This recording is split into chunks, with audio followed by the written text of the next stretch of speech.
Пироги, осетинское пиво и традиционная молитва. В Северной Осетии большой праздник. Жители республики отмечают День Святого Хетага. Главные торжества проходят в священной роще, но этот день также отмечают в каждом доме. Праздник Святого Хетага здесь, на улице Весенней, отмечают всем двором, от мала до велика. Для каждого из них это особенный день, когда представители разных национальностей возносят молитвы о мире и благополучии. Ибрагим Саидов живет в Осетии более 30 лет и считает, должен вместе с соседями отмечать все осетинские праздники. Уже лет 10 в этом дворе живем. Все праздники, как все люди, так и я отвечаю вместе с осетинским народом.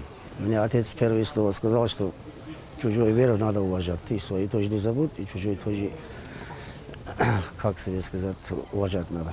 Праздник – это не только объединение народов, но и прекрасная возможность передать завет предков молодому поколению. Мы каждый год собираемся и вот готовим праздничное такое мясо. Это через час мы его достанем.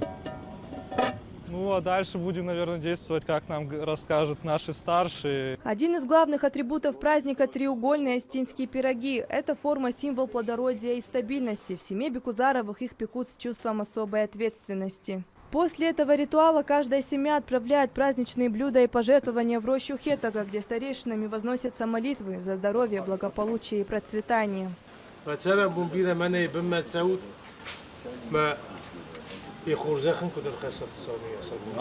По легенде, много столетий назад уверовавший в Бога человек чудом спасся от врагов. Во время преследования он взмолился, и вокруг него появилась роща, где он смог укрыться. Этого человека звали Хетаг. С тех пор в этой роще возносятся молитвы, которые, как утверждают многие, сбываются.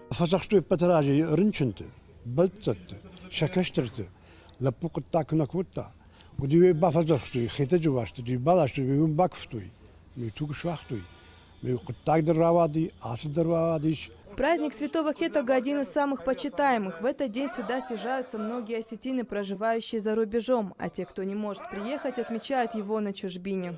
Алена Хачирова, Владимир Сокуров, Крылья ТВ.